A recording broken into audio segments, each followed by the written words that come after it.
Symmetrical form of line क्या होती है? हम लोगों ने जो लाइन की इक्वेशन पढ़ी, R vector equal to A vector plus lambda time B vector, ये क्या है? Symmetrical form of line. अब देखिए अनसिमेट्रिकल फॉर्म ऑफ लाइन क्या होता है? जैसे एक 1 डिग्री वाली एक्स वाई जेड की फॉर्म में जो इक्वेशन होती है उसको बोलते हैं प्लेन की इक्वेशन। अगर ऐसे दो प्लेन की इक्वेशन मिले तो क्या बनेगा? एक लाइन बनेगा। अगर दोनों प्लेन पैरेलल नहीं है तो दो प्लेन से हमेशा एक लाइन बनेगी, दो प्लेन कहीं ना कहीं तो इंटरसेक्ट करेंगे, ठीक है। तो अगर मैं लाइन की इक्वेशन ये ना लिख के और दो प्लेन की इक्वेशन लिख के आपको दे दूं कि ये एक लाइन की इक्वेशन है, तो उसको बोलते हैं अनसिमेट्रिकल फॉर्म, जिसमें आपको डायरेक्टली लाइन नहीं दी है, आपको दो प्लेन दे दी है और बोल दी लाइन की इक्वेशन है। बिल्कुल है, क्योंकि दो प्लेन के इंटरसेक्शन से एक लाइन तो बनती है, तो वो होती है अनसिमेट्रिकल फॉर्म। ये है सिमेट्रिकल।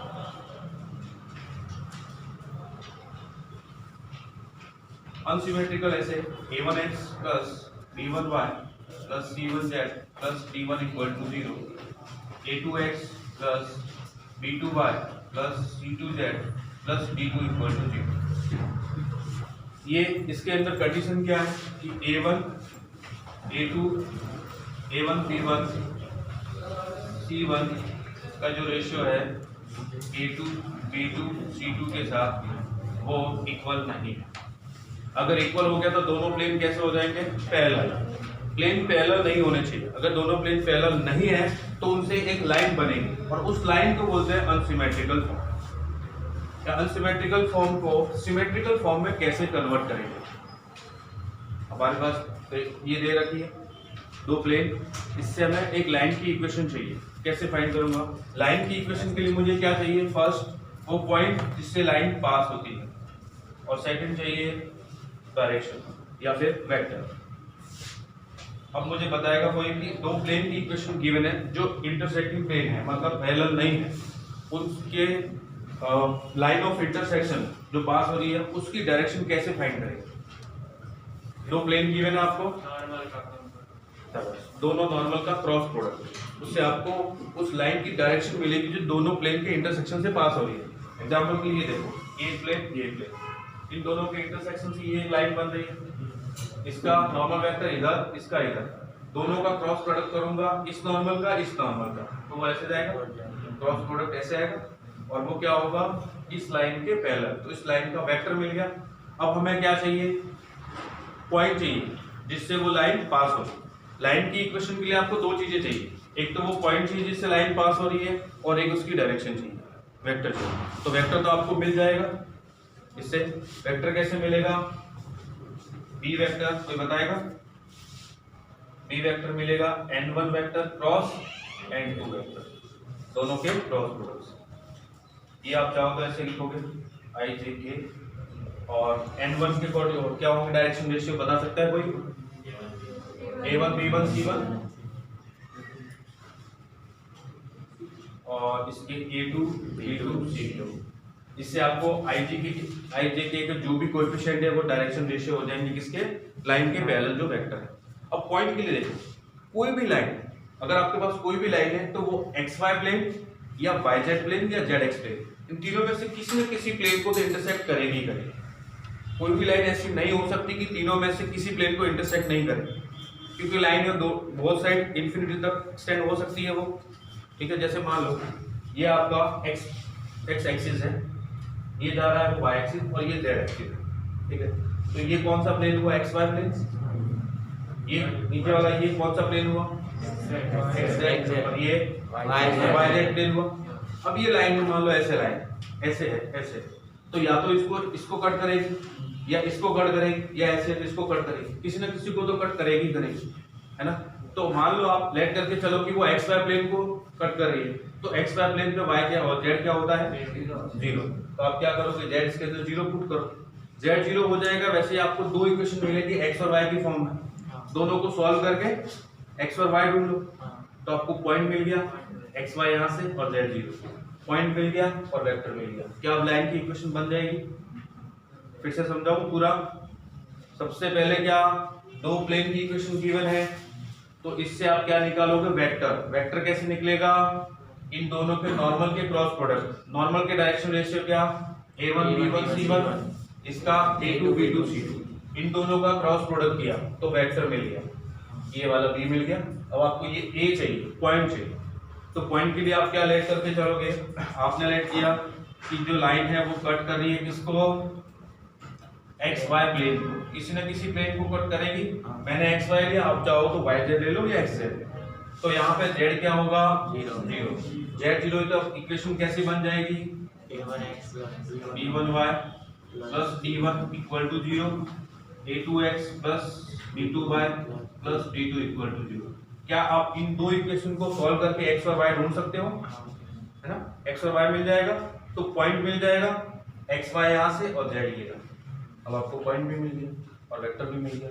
पॉइंट यहाँ पुट करो, वेक्टर यहाँ पुट करो, लाइन की इक्वेशन ढूंढो। क्या ये समझ में आया, अनसिमेट्रिकल फॉर्म को सिमेट्रिकल फॉर्म में कैसे कन्वर्ट किया जाता है? किसी को डाउट है? नहीं? चलिए एक हम लोग क्वेश्चन करते हैं जिससे आपको और क्लियर हो जाए।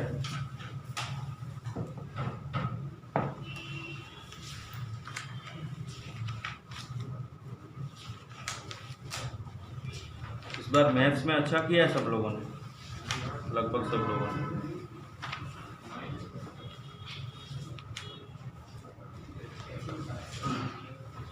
पेपर भी सिंपल ही था। इस बार जो होने वाला है 24 को, वो सब लोग एग्जाम देना, क्योंकि पिछली बार तो समझ लो कि आपका डिटरमिनेंट चैप्टर था ये, अभी तो वही चैप्टर है जो भी आपने पढ़े, जस्ट वेक्टर 3D है, प्रोबेबिलिटी। प्रोबेबिलिटी में जितना होगा 22 और 23 को उतना ही पूछा जाएगा, ठीक है, वो जरूर देखो, दो ही चैप्टर है और अभी पढ़े हैं।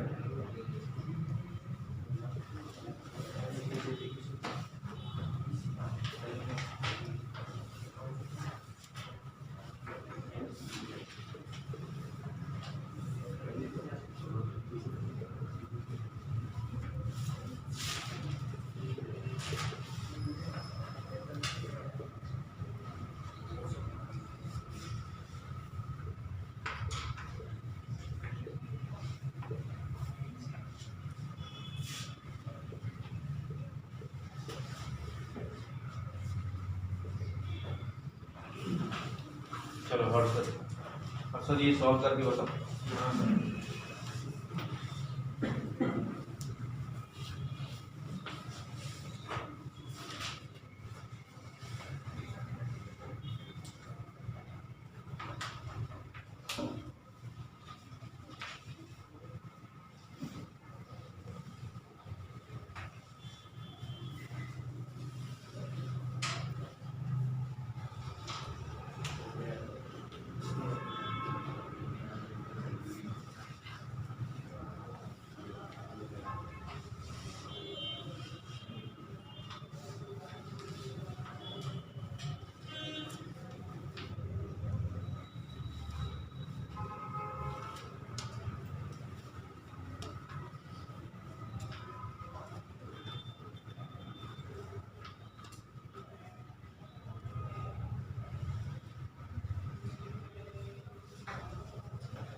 सॉल्व किया किसी ने?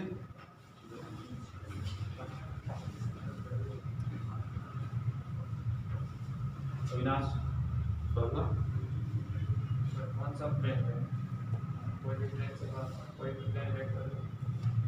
हाँ आपकी इच्छा, एक्स वाई प्लेन ले लो या सबसे अच्छा वो प्लेन ले लो क्या, एक्स जेड प्लेन, क्योंकि उससे वाई जीरो हो जाएगा और डायरेक्टली आपको एक्स और जेड की वैल्यू मिल जाएगी।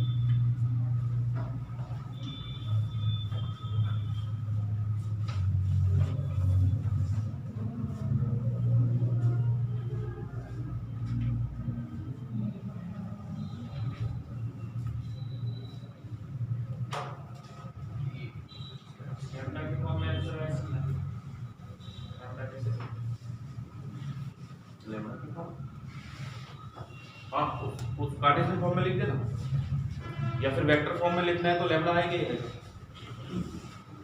कार्टेशियन फॉर्म में ऐसे लिखेगा x minus x1 upon a, इस फॉर्म में डिपेंड करता है। x minus b upon minus a. हाँ, x minus b upon a equal to y minus 0.1 और z minus d upon c, ये मिल जाएगा सबको, ये मिला। ठीक है, किसी को डाउट है ये कैसे सॉल्व करना है? n1 वेक्टर कौन बताएगा? n1 नॉर्मल, इसका नॉर्मल क्या है? नॉर्मल क्या है जल्दी बताओ, डायरेक्शन रेशियो नॉर्मल के बता दो। -1 या फिर 1 ले लो, उसको -1 माइनस a 0 और n2 का x0 माइनस c और 1, इन दोनों का क्रॉस करोगे तो क्या मिल जाएगा? ये वेक्टर। और पॉइंट के लिए आपको बताइए इसमें x z प्लेन ले लो जिससे लाइन पास हो रही है, तो y 0 हो जाएगा, तो x की वैल्यू b और z की वैल्यू d, ये x की जगह e और a और z की जगह c, और यहाँ पे 1। अब ध्यान दो, दो चीजें होती है कि कई बार आपको y यहाँ पे नीचे कुछ भी लिखना है, उसकी कोई वैल्यू है नहीं, जब नहीं हो आपको लिखना है तो 1, डायरेक्शन रेशियो क्या लेट करोगे 1। अगर कई बार a2 माइनस a1 की वैल्यू 0 आ रही है, इसका मतलब क्या है? इस 0 का मतलब क्या होता है कि उनका डिफरेंस है वो 0 है। ठीक है, ये इनफाइनाइट नहीं है, नॉट डिफाइन वाली टर्म इस पे नहीं है, समझ गए? आप अपनी तरफ से, जैसे मान लो इसको कोई बच्चा ऐसे करना चाहे शॉर्टकट में, अगर जेई वाला क्वेश्चन है तो x minus B upon a equal to y मिला, और यहाँ से y z minus D upon c equal to y मिला, तो ये हो गया, इक्वेशन बन गई। अब y अपॉन में 0 नहीं लिखना है, अपनी तरफ से बनाओगे तो क्या लिखोगे? 1। 0 वैल्यू से मिलेगा आपको, a2 माइनस a1 से 0 मिल सकता है। क्लियर है? ठीक है, ये था unsymmetrical form two symmetrical form. अब पॉइंट्स एंड प्लेन नोट करो जल्दी।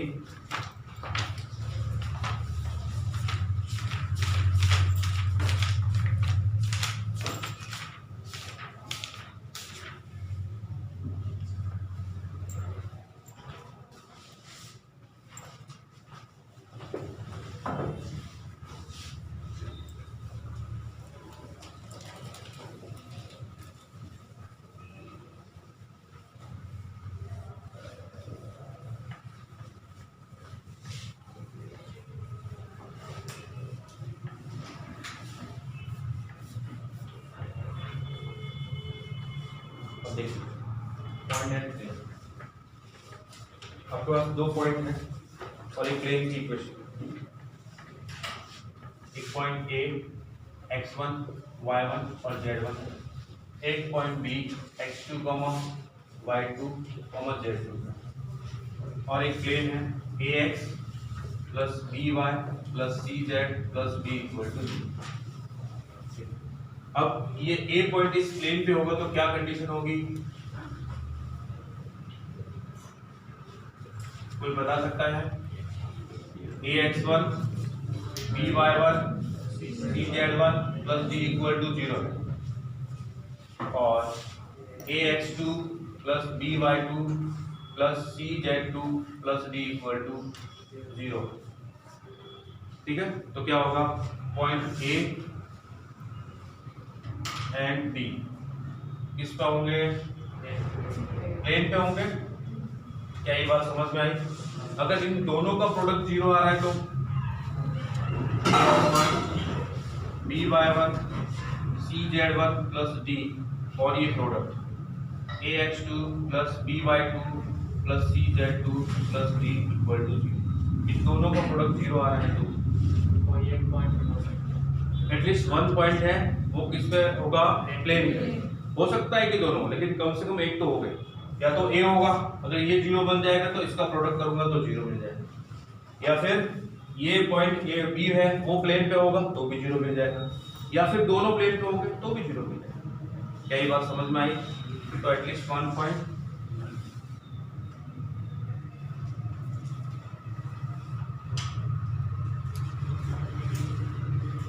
कम से कम एक पॉइंट है वो प्लेन पे होगा।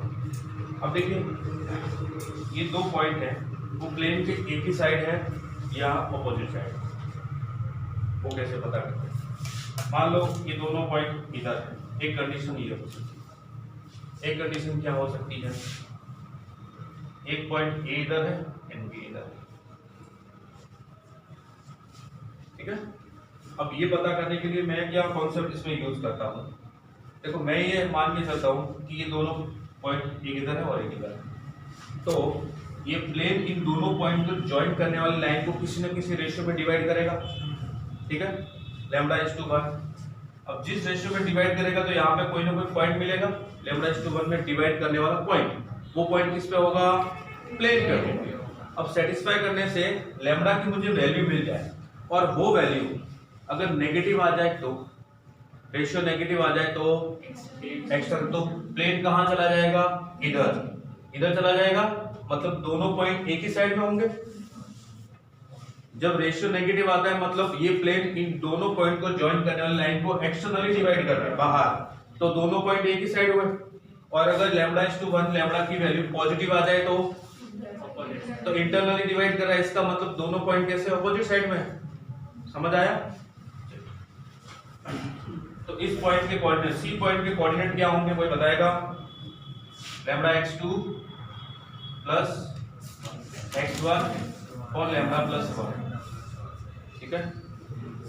y वाला क्या होगा? λ/2 plus y1 upon λ+1 and λz2 plus z1 upon λ+1। ये इन दोनों पॉइंट को ज्वाइन करने वाली लाइन को λ/1 में डिवाइड करने वाले पॉइंट के कोऑर्डिनेट है। ये पॉइंट किस पे होगा? प्लेन पे होगा, तो इस प्लेन को सेटिस्फाई करेगा।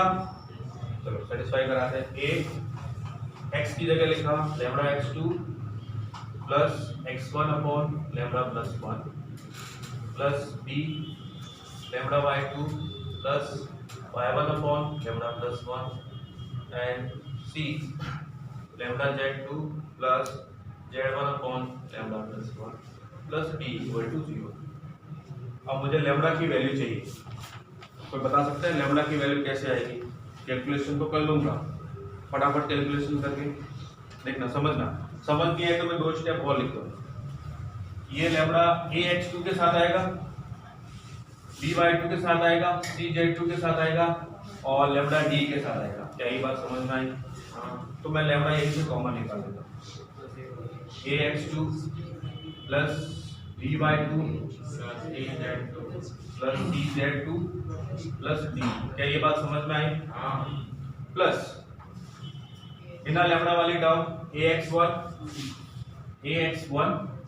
Plus by1 plus cz1 plus d equal to 0। क्या ये समझ में आया? अगर यहाँ से मैं लैम्बडा ढूंढना चाहूँ तो मुझे क्या मिलेगा? Minus of ax1 plus by1 plus cz1 plus d upon ax2 plus by2 plus cz2 plus d।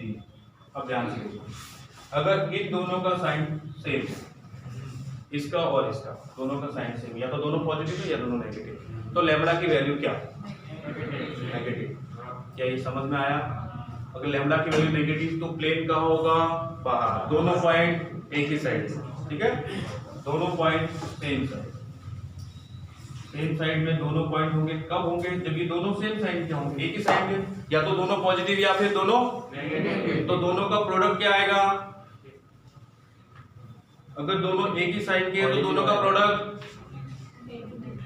Positive, क्योंकि अगर दोनों पॉजिटिव है तो दोनों पॉजिटिव का प्रोडक्ट पॉजिटिव, दोनों नेगेटिव है तो उनका प्रोडक्ट भी पॉजिटिव। मतलब दोनों पॉइंट सेम साइड में है प्लेन के, तो इन दोनों पॉइंट को पुट करने के बाद जो वैल्यू मिली उनका प्रोडक्ट हमेशा पॉजिटिव है। ax1 plus by1 plus cz1 plus d into ax2 plus by2 plus cz2 plus d, ये हमेशा पॉजिटिव। क्या ये बात समझ में आई? और अपोजिट साइड में है तो अगर ये दोनों पॉइंट हैं वो अपोजिट साइड में, एक प्लेन के उस तरफ है दूसरा दूसरी साइड, तो क्या कंडीशन बनेगी? ये वैल्यू क्या होनी चाहिए? पॉजिटिव होनी चाहिए। पॉजिटिव के लिए क्या होना चाहिए? अगर ये माइनस है और ये वैल्यू पॉजिटिव बनानी है, इसको भी माइनस होना पड़ेगा। और माइनस कब होगा? जब दोनों का साइन ऑपोजिट हो, है ना? तो दोनों का साइन ऑपोजिट मतलब दोनों का प्रोडक्ट करूंगा तो नेगेटिव।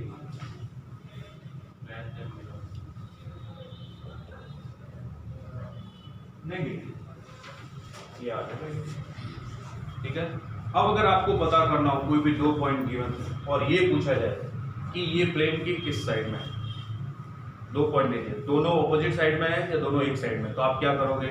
उस प्लेन के अंदर दोनों पॉइंट पुट करोगे, जो वैल्यू मिलेगी उनका प्रोडक्ट करोगे।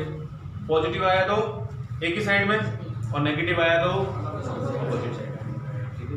चलिए नोट कर लीजिए ये छोटा सा question.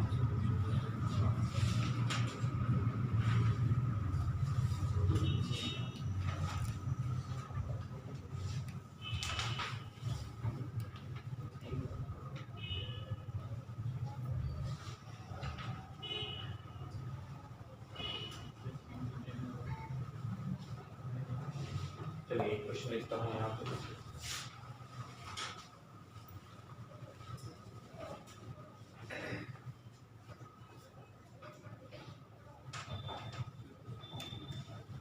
Find the point on the line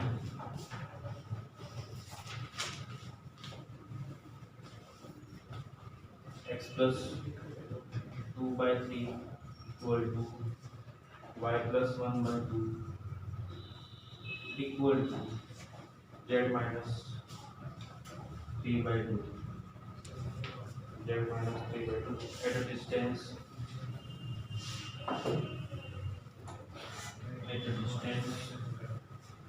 3√2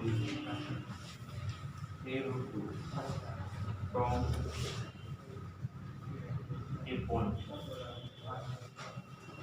a point 1 to 3। ये जल्दी से बता दीजिए, 1 मिनट है आपके पास।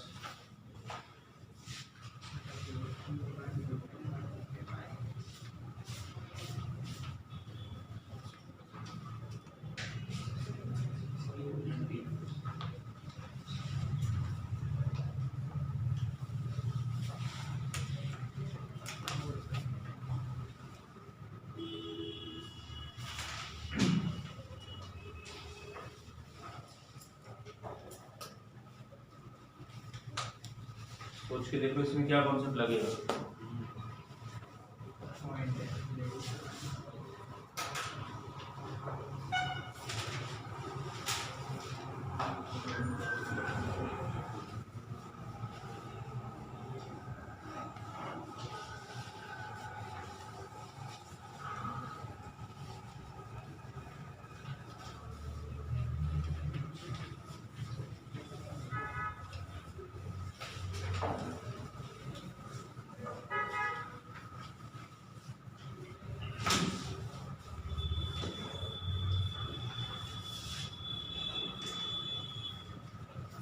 पॉइंट बन जाएगा, दोनों पॉइंट ऑपोजिट साइड हो जाएंगे। नहीं, ये वाला कॉन्सेप्ट काम में नहीं है। इसमें क्या पूछा है आपसे? एक लाइन है, ये वो लाइन, इस लाइन पे पॉइंट है 1 2 3 और इससे 3√2 डिस्टेंस कोई दूसरा पॉइंट है, उसके कोऑर्डिनेट चाहिए। वो इधर भी हो सकता है, इधर भी। आप कोई भी एक बता दो। समझ में आया क्या पूछा है इसमें? क्या कॉन्सेप्ट यूज करोगे?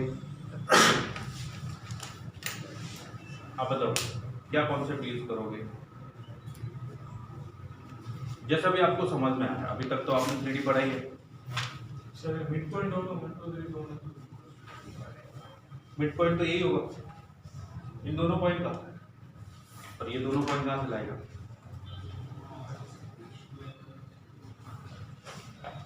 आपको या तो ये पॉइंट ढूंढना है या फिर ये पॉइंट। लाइन और पॉइंट की बात हो रही है, तो लाइन पे अगर कोई भी पॉइंट आपको चाहिए, उसके कोऑर्डिनेट आप कैसे ढूंढ निकालते हो? लाइन पे कोई भी पॉइंट चाहिए, एक जनरल पॉइंट चाहिए, तो क्या करोगे?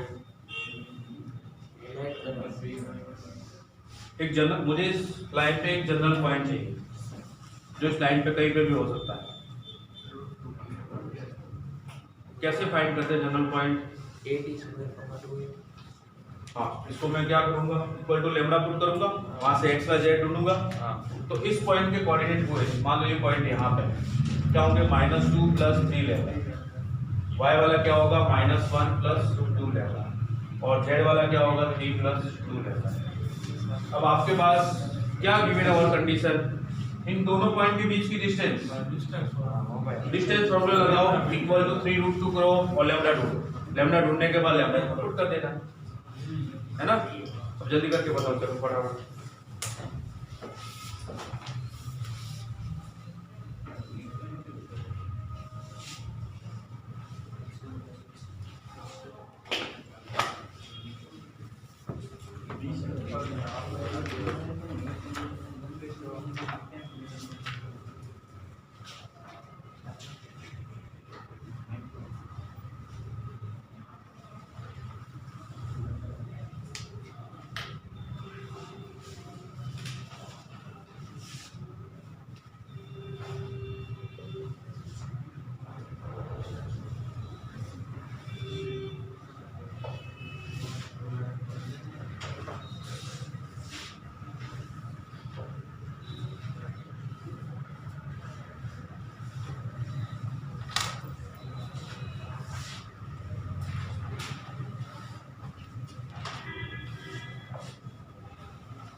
एक लैम्डा के लिए 0 आ रहा है, तो क्या वैल्यू मिलेगी, चलो -2 -1 और 3 गुड, सही पॉइंट है। एक और दूसरा पॉइंट मिलेगा, दूसरा 30/70 लैम्डा आ रहा है। सही, ठीक है। क्या ये सबको समझ में आया? समझ में आया? क्या किया, एक लाइन गिवन है, उस लाइन पे एक पॉइंट गिवन है, उस पॉइंट से कुछ पर्टिकुलर डिस्टेंस पे दूसरा पॉइंट है, तो दूसरा पॉइंट के कोऑर्डिनेट क्या होंगे ये आपसे पूछा। आपने क्या किया, दूसरा पॉइंट लेट किया। अब लाइन पे कोई भी पॉइंट लेट करने है तो एक तरीका, इसको इक्वल टू लेमडा पुट कर लो और X Y Z in terms of lambda ले लो। दोनों पॉइंट के बीच की डिस्टेंस है वो फाइंड की, x2 - x1 whole square, y2 - y1 whole square और z2 - z1 होल स्क्वायर का स्क्वायर रूट, और वो किसके इक्वल, जो आपको डिस्टेंस गिवन है, तो उससे आपको क्या मिलेगा, लेमडा मिलेगा। वो लेमडा की वैल्यू इसमें पुट कर दो तो आपको पॉइंट मिल जाएगा, यही तो पूछा है। अभी समझ आया? ठीक है। क्या किया होगा आपने, -2 + 3 lambda -1 whole square plus -1 + 2 lambda -2 whole square plus 3 + 2 lambda -3 whole square और इसका स्क्वायर रूट, वो किसके इक्वल, 3√। ये क्या होगा, ठीक है। तो इससे आपको लेमडा की दो वैल्यू मिलेगी, दो वैल्यू में से एक वैल्यू तो 0 है, वो यहीं से दिख रहा है। आप लेमडा 0 पुट कर दो, आपको 3√2 मिल जाएगा। लेमडा की वैल्यू 0 मिल गई, वो यहाँ पे पुट कर दो तो पॉइंट मिलेगा -2 -1 and 3। अब ध्यान से देखो, -2 -1 and 3 क्या इस लाइन पे है, सेटिस्फाई कर रहा है। x की जगह है -2 + 2 0, y की जगह है -1 + 1 0, z की जगह है 3 3 - 3 0, सेटिस्फाई कर रहा है। नेक्स्ट है लास्ट टॉपिक आपके 3D का, equation of plane bisecting the angle between two plane.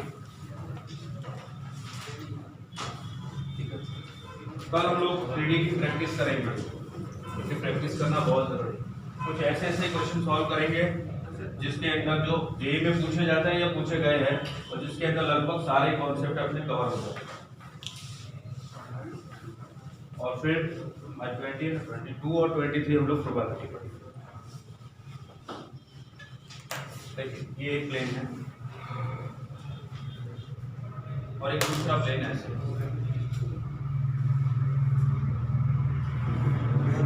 इन दो प्लेन के बीच का एंगल, इधर वाला कुछ एंगल होगा और कुछ एंगल इधर होगा, ठीक है। अब एक प्लेन यहाँ से पास हो रहा है और एक प्लेन यहाँ से पास हो रहा है, और ये दोनों प्लेन कैसे हैं, जो इस एंगल को बाइसेक्ट करते हैं, एंगल को बाइसेक्ट करते हैं। बाइसेक्ट का मतलब ये और ये पोर्शन इक्वल है, ये और ये पोर्शन इक्वल है, ठीक है।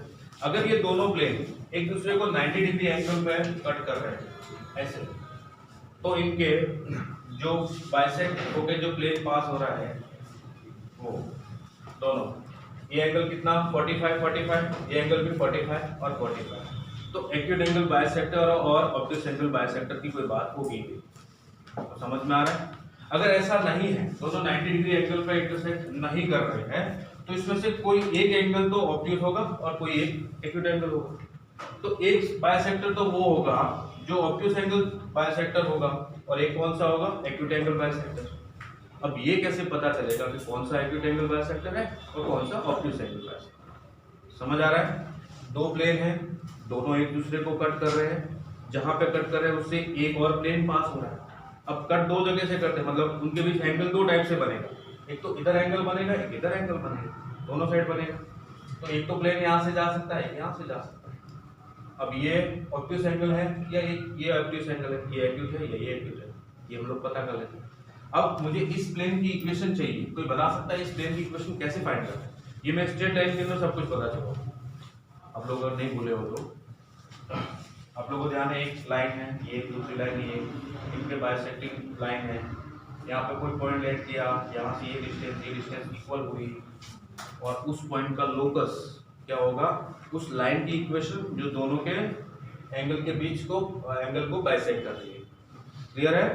अब यहाँ पे भी हम लोग क्या करते हैं, ये दो प्लेन है, दो प्लेन एक दूसरे को इंटरसेक्ट कर रहे हैं, उनके इंटरसेक्टिंग पॉइंट से एक लाइन पास हो रही, प्लेन पास हो रहा है, सॉरी ये प्लेन। तो इस प्लेन पे मैंने एक पॉइंट लेट किया h, एच के और p ले लेता हूँ, वहां पे h के लेते हैं, h के p। अब इसकी इस पॉइंट से डिस्टेंस, इस प्लेन से और इस प्लेन से परपेंडिकुलर डिस्टेंस क्या इक्वल होगी, डिस्टेंस इक्वल होगी ना।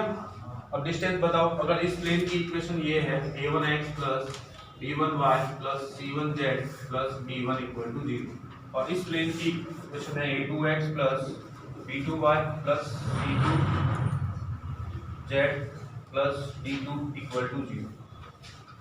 यहाँ से मैंने परपेंडिकुलर ड्रॉ किया, दोनों की डिस्टेंस इक्वल, तो इसकी इस पॉइंट की इससे डिस्टेंस, इस p की ये m वाली और n वाली, pm इक्वल टू pn, क्या ये सही लिखा है? अब pm क्या होगा, ये पॉइंट इसमें पुट करना है मुझे, है ना, डिस्टेंस का फॉर्मूला बताया ना, ये पॉइंट इसमें पुट करूंगा तो क्या आएगा, a1h plus b1k plus c1p, अच्छा ये भी p हो गई, p डैश के लगा c1p plus b1 upon square root of a1 square b1 square plus c1 square और इसका मॉड्यूलस, क्योंकि डिस्टेंस नेगेटिव नहीं है, और pn क्या आ जाएगी, a2h plus b2k plus c2p plus d2 upon square root of a2 square plus b2 square plus c2 square, और ये मॉड्यूलस। अब हमको इसका लोकस चाहिए, लोकस मतलब ऐसे सारे के सारे पॉइंट जो उस प्लेन में हो, तो प्लेन की इक्वेशन आ जाएगी। लोकस के लिए हम लोग क्या करते थे, किसी को ध्यान है, एच के की जगह एक्स वाई लिखते थे, तो यहाँ पे एच के की जगह क्या लिखूंगा, एक्स वाई जेड।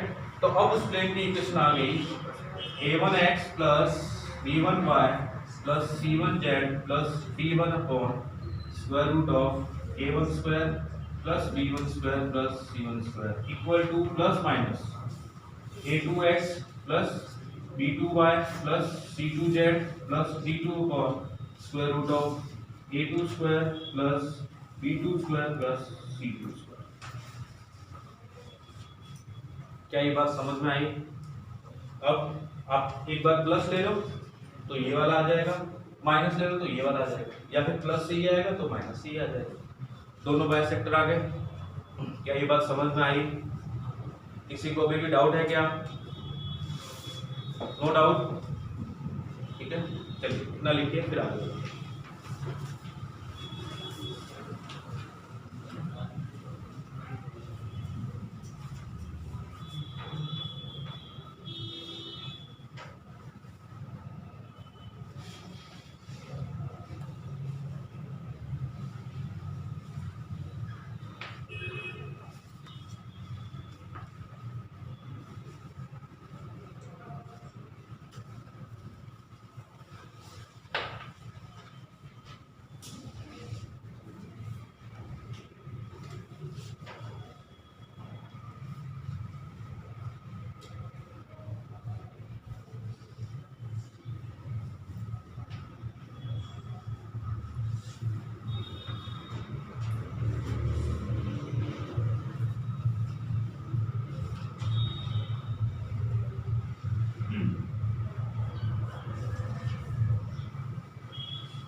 क्या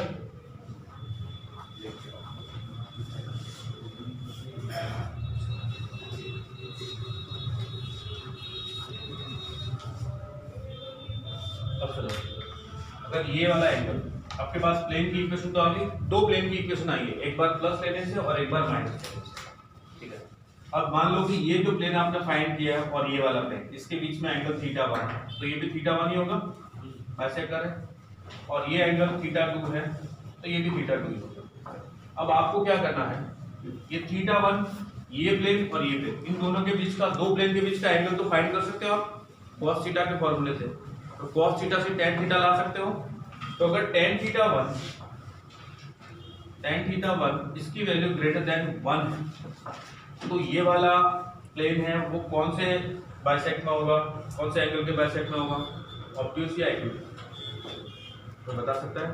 tan थीटा 1 की वैल्यू ग्रेटर देन 1 मतलब एंगल π/4 से बड़ा, π/4 से बड़ा ये वाला, तो ये और ये मिलके π/2 से बड़ा, ये पूरा एंगल किससा हो जाएगा, π/2 से बड़ा, मतलब ऑब्ट्यूज एंगल। तो ये कैसा हो जाएगा,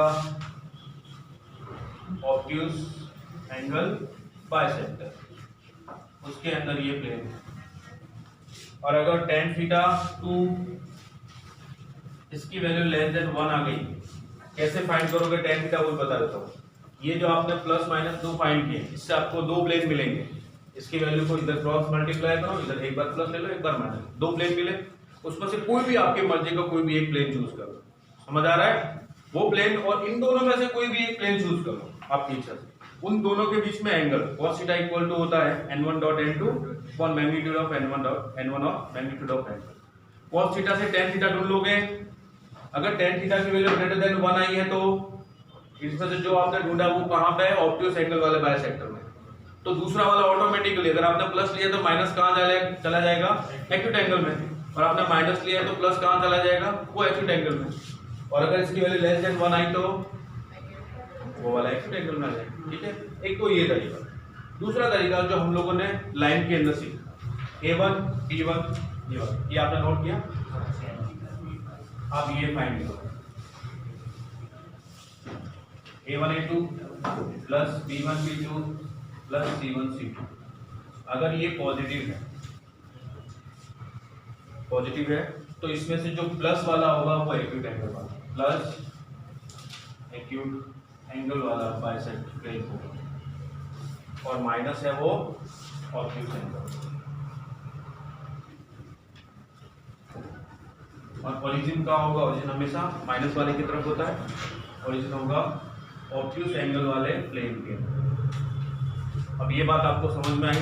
देखो मैंने एक तो क्या बताया कि tan थीटा ढूंढो, उससे आपको पता चल जाएगा। अगर tan थीटा फाइंड नहीं करना है तो दूसरा तरीका क्या, ये A1 B1 C1 ये आपको गिवन ही होगा, प्लेन है तो गिवन होगा, A2 B2 C2 ये भी गिवन होगा, A1 A2 B1 B2 C1 C2 ये फाइंड करो। अगर ये पॉजिटिव आ रहा है तो प्लस वाला एक्यूट एंगल होगा, इसमें से जो प्लस वाला है ना वो एक्यूट एंगल बाइसेक्टर होगा, तो माइनस वाला ऑटोमेटिकली कहां चला जाएगा, ऑब्ट्यूज एंगल, और जो माइनस वाला होता है वहीं पे ओरिजिन होता है। अब दूसरा केस, अगर ये पॉजिटिव ना आके नेगेटिव आ गया, A1 A2 plus B1 B2 plus C1 C2 negative, तो एक्यूट एंगल वाला कौन सा होगा? नेगेटिव वाला। इसका जो साइन होता है वही एक्यूट एंगल का साइन होता है। इसका अगर नेगेटिव है तो माइनस वाला एक्यूट एंगल के पास चला जाएगा, और प्लस वाला ऑटोमेटिकली कौन सा बन जाएगा? ऑब्ट्यूज एंगल, बाइस एंगल। क्या ये बात समझ में आई? और ओरिजिन को हमेशा कहाँ जाना होता है? माइनस वाले के पास। क्या ये बात क्लियर है? किसी को डाउट है? नहीं? आपको tan थीटा फाइंड करने की जरूरत नहीं पड़ेगी, इसी से फाइंड कर लो। चलिए एक क्वेश्चन पूछता हूँ आपसे, जल्दी से बताइएगा। कौन सा एक्यूट एंगल बाइसेक्टर होगा और कौन सा ऑब्ट्यूज एंगल बाइसेक्टर?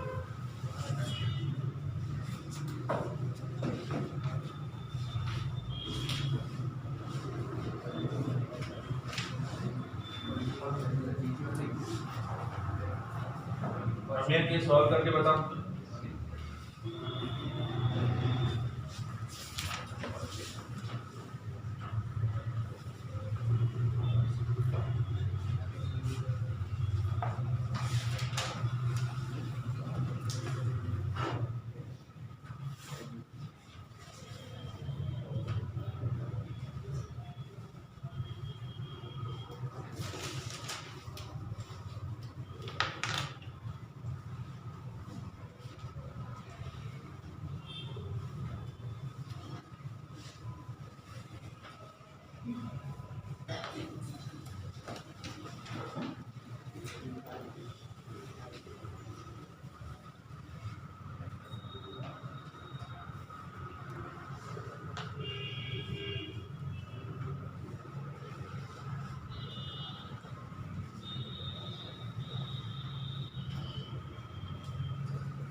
तो आपको ये कॉन्सेप्ट समझ आया है तो ये वाला क्वेश्चन सॉल्व करके बताएं।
क्या दे रखा है?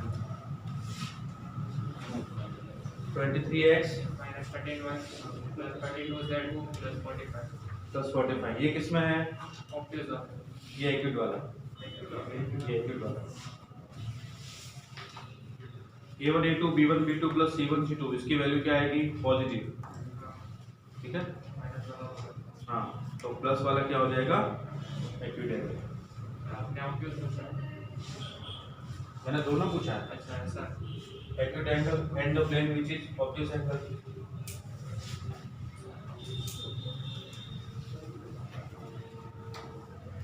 इसमें d1 और d2 को हमेशा प्लस में रखना होता है, ध्यान रखिए। इसमें तो प्लस नहीं है, कोई दिक्कत नहीं। कहीं पे अगर माइनस में आ जाए तो उन दोनों को प्लस ही रखो, माइनस इसके साथ आ जाए। ये वाला तेरा सही है, ये एक्यूट एंगल है, दूसरा वाला ऑब्ट्यूज एंगल है।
हाँ, ये सॉल्व हुआ सबसे?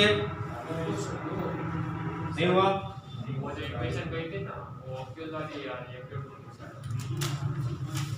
देखो इसने जो दे रखा है मैं आपको फिर से बता देता हूँ। A1 B1 sorry A1 A2 B1 B2 C1 C2 की वैल्यू पॉजिटिव आ रही है, ठीक है? तो पॉजिटिव वाला एक्यूट एंगल होगा और नेगेटिव वाला ऑब्ट्यूस एंगल। तो पॉजिटिव वाला इसका जो एक्यूट एंगल है वो आ रहा है 23x minus 13y plus 32z plus 45 equal to 0। उल्टा हो रहा है? इसमें क्या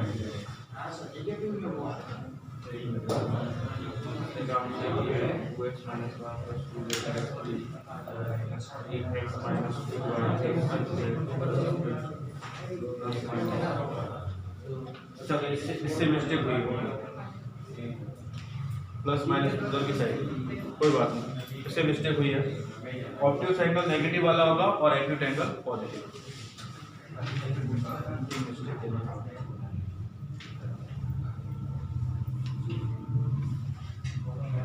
ठीक है, हाँ ये सॉल्व करके बताओ, ये सॉल्व करके बताओ। आपने जो किया है सही है।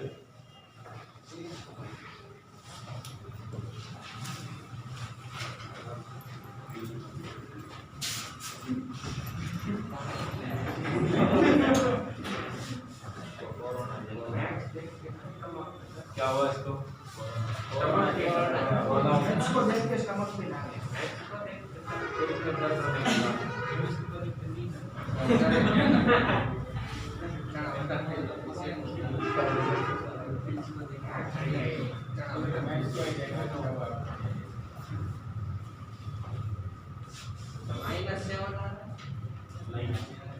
कैसे किया? तेरा फेवरेट है -7? तो मैं 007 बहुत देखा है इसका। एग्जाम में नहीं है -7 पड़ता है। यस अच्छा लगे पूरा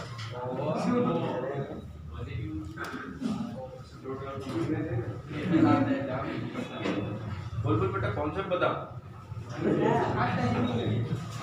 हमारी लाइन स्ट्रेट हो गया सब ऐसा मत बोल यार, आता ही नहीं, ये नहीं आता ऐसा बोलो। सही है 3D की लैंग्वेज में कहते हैं हमारी लाइन स्ट्रेट वर्ड का किसी ऐसा कुछ नहीं। तो बोल रहा है एडवांस प्लेन कौन? कौन दिया है ये नीट भी देने वाला था। हाँ वेरी गुड, 7 आएगा। अच्छा इसका एक कॉन्सेप्ट बता दो। एक लाइन है जो एक प्लेन के अंदर है, ठीक है? अब ये आपको बता दिया ये जो लाइन है वो प्लेन के अंदर है, प्रूव कैसे करोगे? है या नहीं? Condition 1 r vector equal to a vector plus lambda time b vector, ये लाइन है और प्लेन है r vector dot n vector equal to d, ठीक है? अब ध्यान से देखना, ये लाइन है उस प्लेन के अंदर है और ये लाइन किससे पास हो रही है? a वेक्टर से। तो जिस पॉइंट से पास है वो पॉइंट भी तो प्लेन में होगा, है ना? ये लाइन एक पॉइंट से पास हो रही है, पूरी की पूरी लाइन एक प्लेन में है, तो वो पॉइंट भी तो उस प्लेन में होगा। तो ये वाले पॉइंट से इसको सेटिस्फाई करा दो, अगर सेटिस्फाई होता है तो ये लाइन उस प्लेन में। दूसरी कंडीशन कि ये वेक्टर है उस लाइन का, ये लाइन है इसका एक वेक्टर है और ये उस प्लेन में हो, प्लेन का नॉर्मल वेक्टर गिवन है ये रहा, दोनों के बीच एंगल तो b डॉट n 0। ये दो कंडीशन होती है एक लाइन के प्लेन में होने की। b dot n equal to 0 करो और दूसरा a dot n equal to d करो, ये वाला पॉइंट इसमें पुट करा दो। ऐसा क्यों किया ये समझ में आया आपको? इसमें भी आपको ऐसा ही करना है। द वैल्यू ऑफ k सच है, ये लाइन है वो इस प्लेन में, तो ये लाइन किससे पास हो रही है? 4 2 और k से। तो क्या 4 2 k इस प्लेन में होगा? होगा ना? होगा ना? अब जैसे आप ये बैग लेके आए, आप अल्ट्रा विजन में हो तो आपका बैग भी अल्ट्रा विजन में है? नहीं है? मैंने बैग बोला तो मैं दिमाग से ना, बैग वो यही है। 4 3 2 और k, ये 4 2 k इस प्लेन में होगा, 2 into 4 minus 4 into 2 plus k equal to 7। अब k की वैल्यू देखो कितनी होगी, 8 माइनस 8 प्लस के इक्वल टू 7, के की वैल्यू 7। क्या ये बात समझ में आई? तो अगर कोई लाइन किसी प्लेन में उसकी कंडीशन समझ में आई, ठीक है। तो एक और क्वेश्चन करते हैं।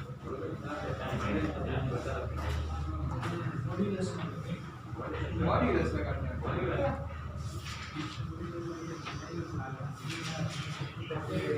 चलो हमें मॉड्यूलस बोल रहे हैं। मॉड्यूलस करेंगे तो माइनस आ जाएगा।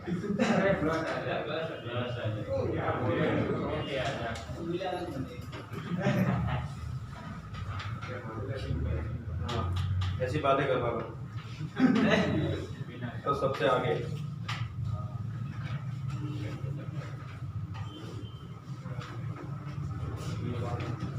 एक और क्वेश्चन देखिए,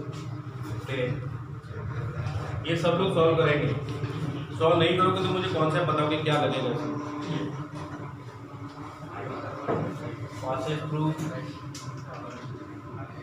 ये प्लेन पासेज थ्रू पॉइंट है 1, 2 और -1 and is perpendicular to two planes, perpendicular to two planes। दो प्लेन पे परपेंडिकुलर है, एक पॉइंट से पास हो रहा है। तो वो दो प्लेन कौन से हैं? 2x - 2y plus z equal to 4। एक तो ये प्लेन है और दूसरा है x - y plus 2z equal to 4। ठीक है, इन दोनों के परपेंडिकुलर इस पॉइंट से पास हो रहा है। The distance of the plane, distance of the plane from 1 to 2, 1 to 2, ये कितनी हो? दूसरे प्लेन में z/2 होना चाहिए। मैंने लिखने में मिस्टेक की, एक फिर से देख लेते हैं। दोनों प्लेन पैरेलल होने चाहिए। रुको, ऐसा जरूरी थोड़ी। परपेंडिकुलर वो प्लेन दोनों पर प्लेन के परपेंडिकुलर दोनों प्लेन पैरेलल होने चाहिए। मैंने लिखने में मिस्टेक की होगी तो भी पता चल जाएगा।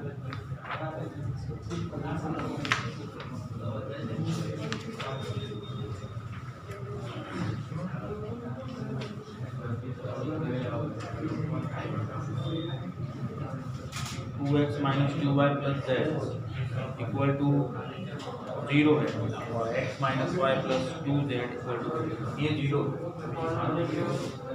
ठीक है, और x minus Y plus 2z distance of the plane from 1 to 2, 1 2 minus 1 minus 2 1 1 minus 2 1 1 minus 2। चलो ये मिस्टेक अभी करके बताओ, कॉन्सेप्ट बता दो। डिजिट तो ठीक है, प्लस की जगह माइनस हो गया वो, चलो ठीक है। एग्जाम में पूछा जाए उसमें -2 की जगह 2 कर दे, 1 की जगह -1 कर दे। कॉन्सेप्ट बता दो मुझे, क्या कॉन्सेप्ट लगेगा?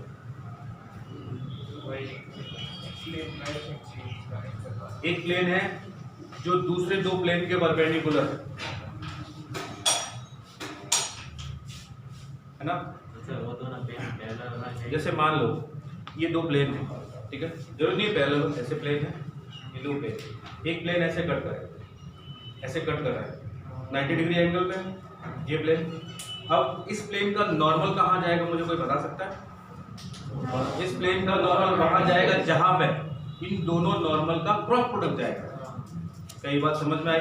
इसका नॉर्मल इधर, इसका नॉर्मल इधर, उसका क्रॉस प्रोडक्ट करूंगा तो ऐसे।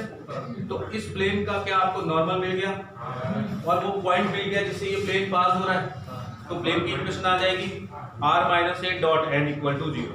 अब प्लेन की इक्वेशन आ गई तो उस प्लेन की एक पॉइंट से डिस्टेंस का फॉर्मूला पता है आपको, डिस्टेंस ढूंढ सकते हो। क्या समझ में आया? दोनों कॉन्सेप्ट क्लियर है? ठीक है, चलिए आपका 3D चैप्टर फिनिश हुआ। कल हम लोग 3D के कुछ अच्छे क्वेश्चन की प्रैक्टिस करेंगे, ठीक है, और फिर उसके बाद प्रोबेबिलिटी। प्रैक्टिस इसलिए ज़रूरी है कि चैप्टर तो पढ़ लिया, लेकिन उसकी एप्लीकेशन क्या है कॉन्सेप्ट की, ये जब तक नहीं होगा तब तक आप यूज नहीं कर पाओगे। ठीक है, अभी के लिए